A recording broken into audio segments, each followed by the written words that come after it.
bahasa, sejarah, falsafah, semua itu ditulis bukan oleh orang luar, tapi oleh orang Melayu sendiri. Apa maksudnya?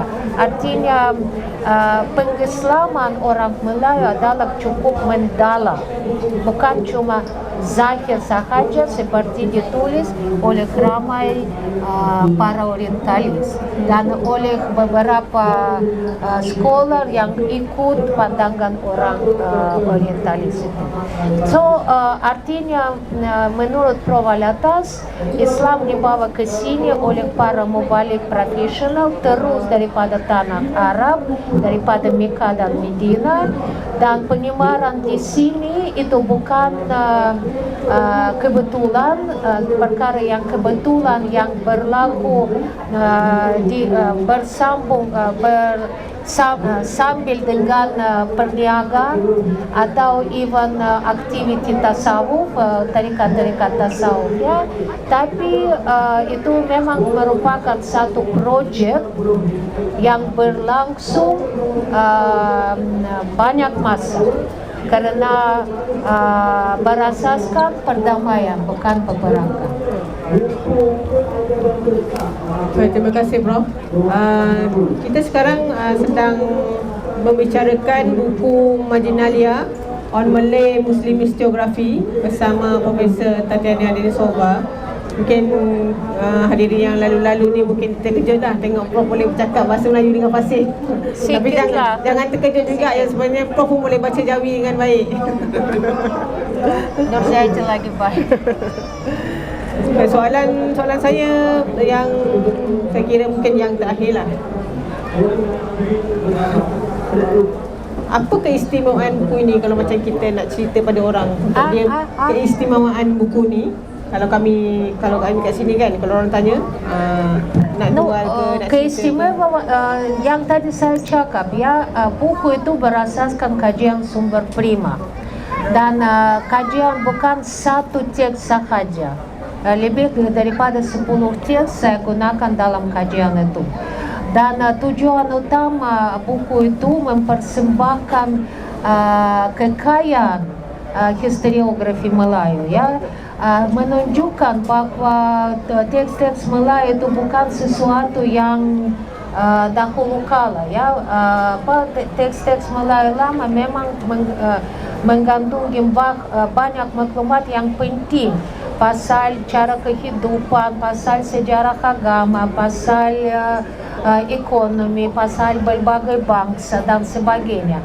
Dan dalam buku itu saya coba tunjukkan kaedah, metodologi kajian teks, bagaimana saya sampai kepada kesimpulan tersebut.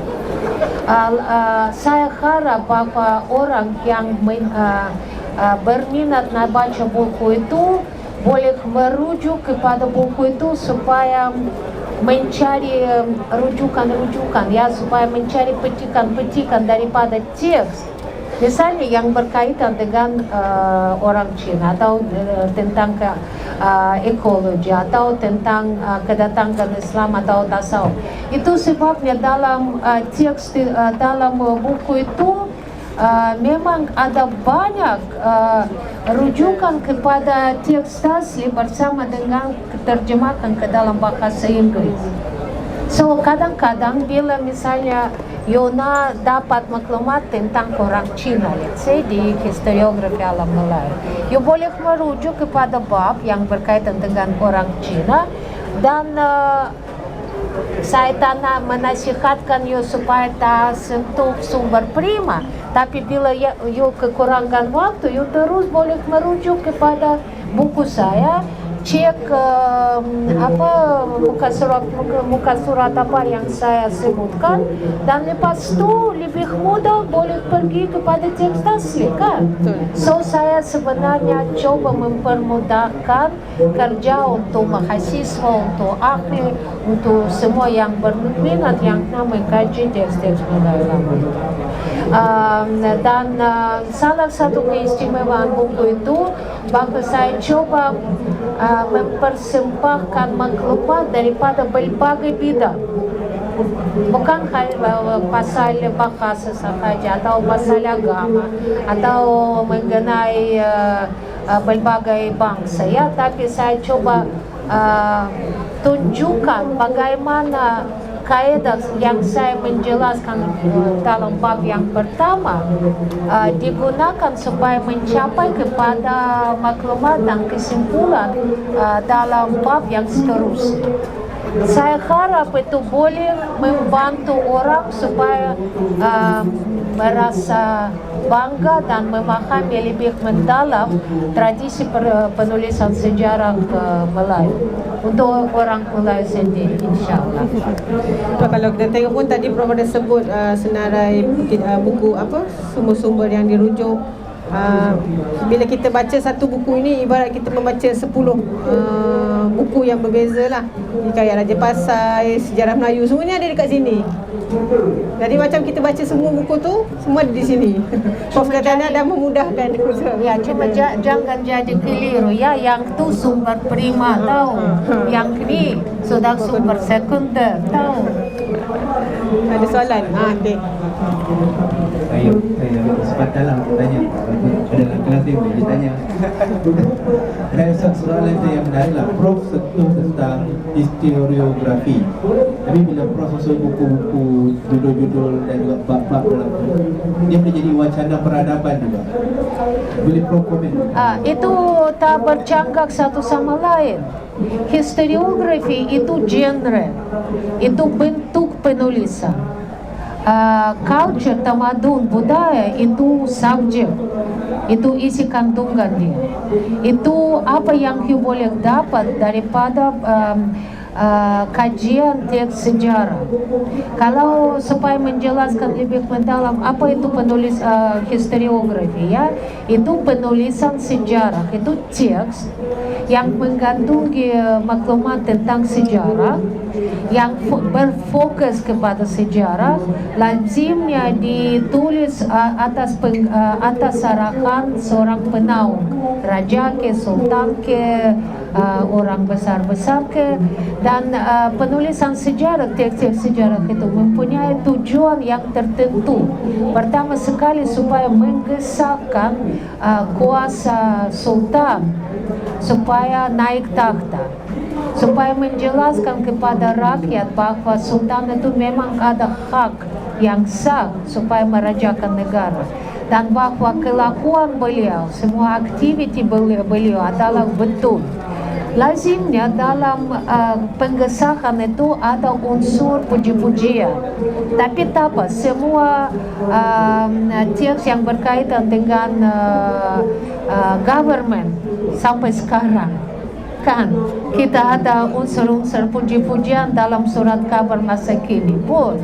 Tapi sebagai historiografi kita patut tahu macam mana menganalisis set data yang dapat kita boleh dapat daripada sumber sejarah itu, daripada historiografi.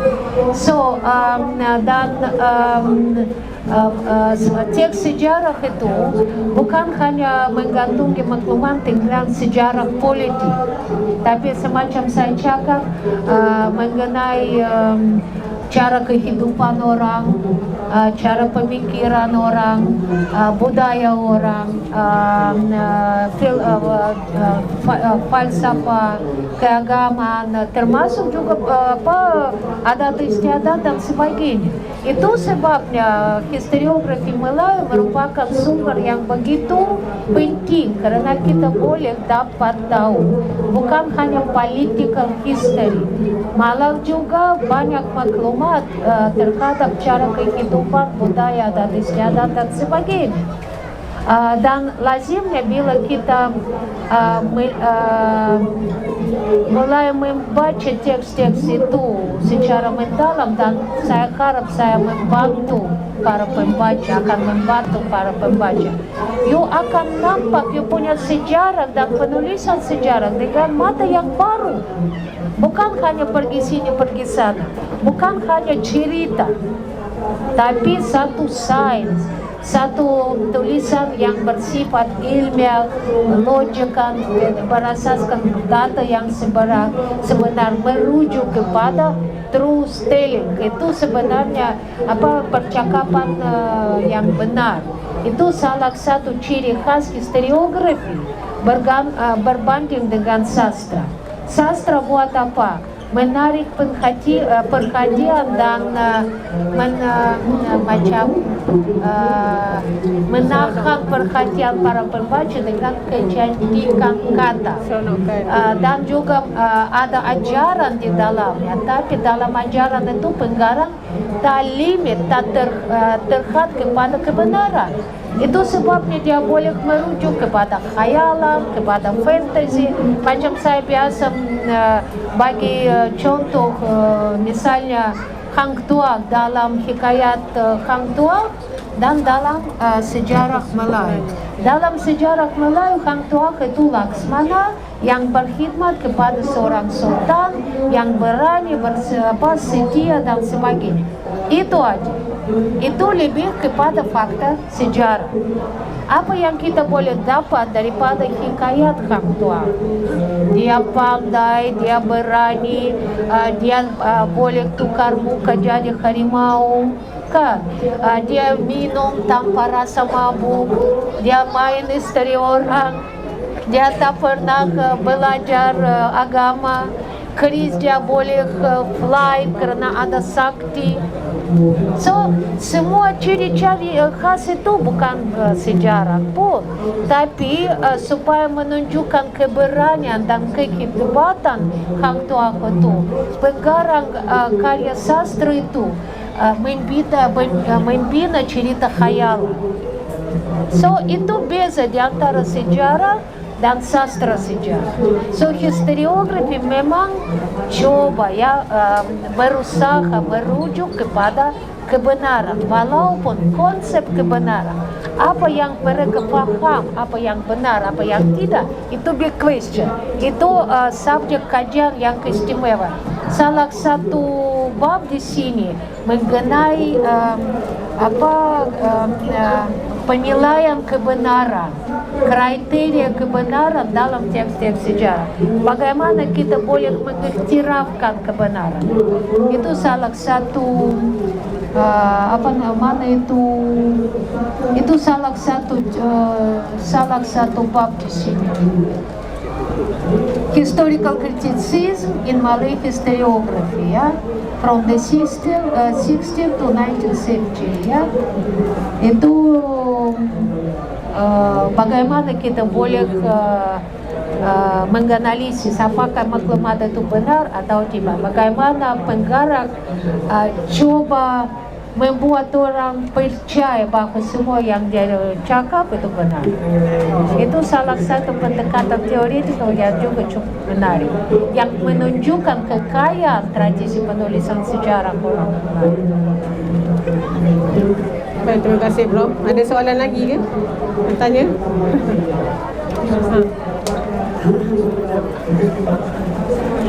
Coba cakap louder sikit. Kalau cakap sini dengar kan, Prof? Pergi ke depan sikit. Okey, Prof.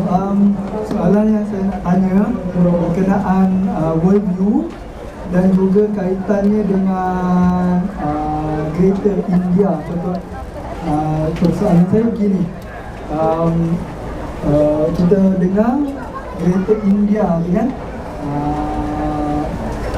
contohnya saja, Prof boleh betulkan, saya fahami betul ataupun tidak. Greater India ni teori dia mengatakan Islam datang daripada India. Okey. Dan worldview ni sesuatu yang ada dalam diri seseorang yang memandu akal insan itulah. Jadi saya nak tanya, teori Greater India ni berasal dari pemikiran yang mana ataupun worldview yang mana?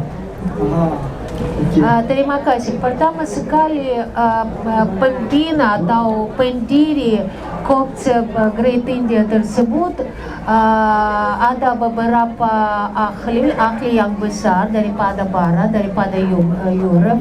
Misalnya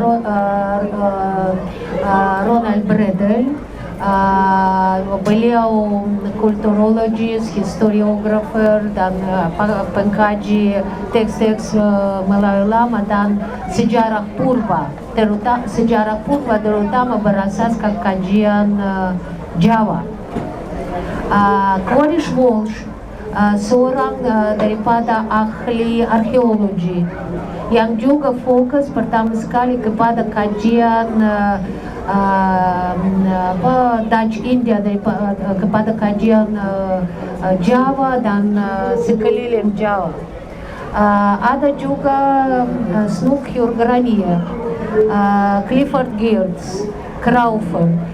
Itu macam kumpulan para orientalis pada zaman penjajahan, pada zaman akhir kurun ke-19 yang merujuk kepada kajian budaya Jawa. Dan bila mereka merujuk kepada kajian budaya Jawa, mereka memang melihat banyak unsur-unsur India.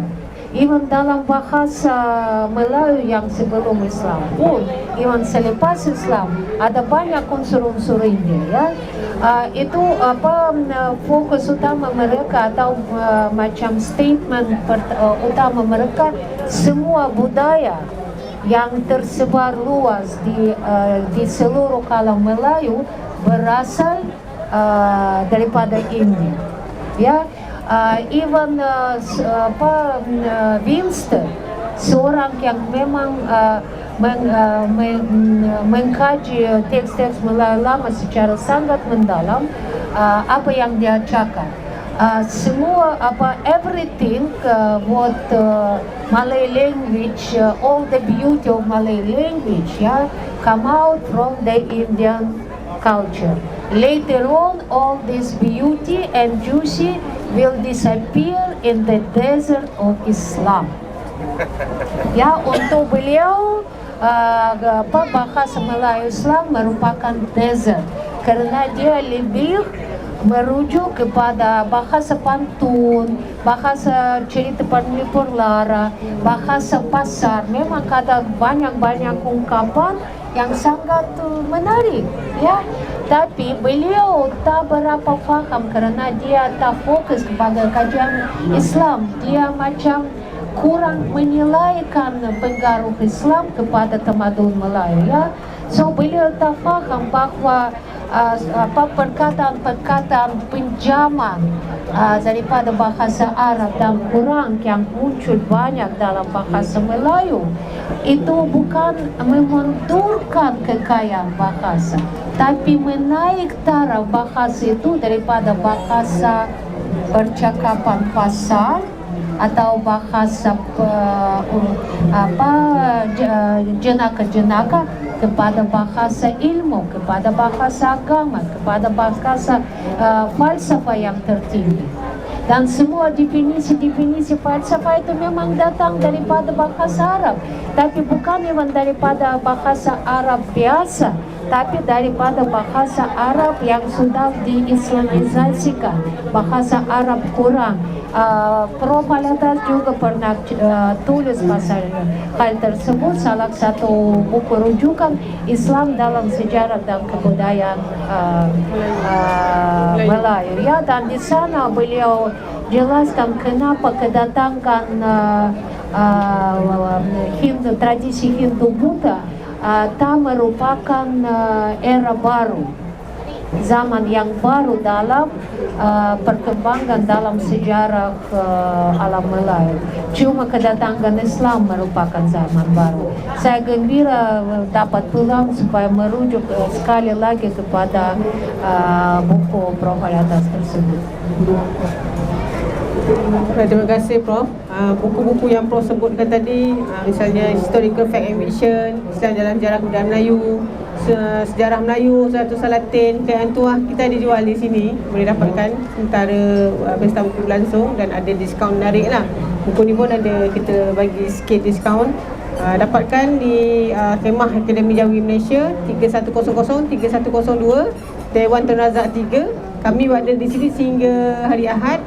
Tapi kalau nak beli lepas ni boleh hubungi kami, sama ada tengoklah kalau ada di Shopee ataupun melalui website kami. Jadi saya rasa itu saja. Dan kita dapat bersama dengan Profesor Tatiana dalam tempoh 1 jam ni.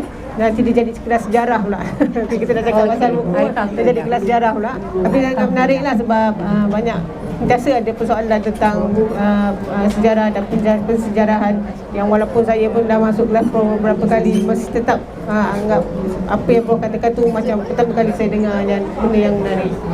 Jadi saya ucapkan terima kasih kepada Prof dan terima kasih juga kepada semua yang berada di sini. Jemput singgah ke kemah kami. Ada buku-buku, ada kitab Jawi, ada buku-buku Melayu, Rumi, ada English pun ada. Dan ada harga-harga yang kita beri diskaun lah, menarik. Terima kasih.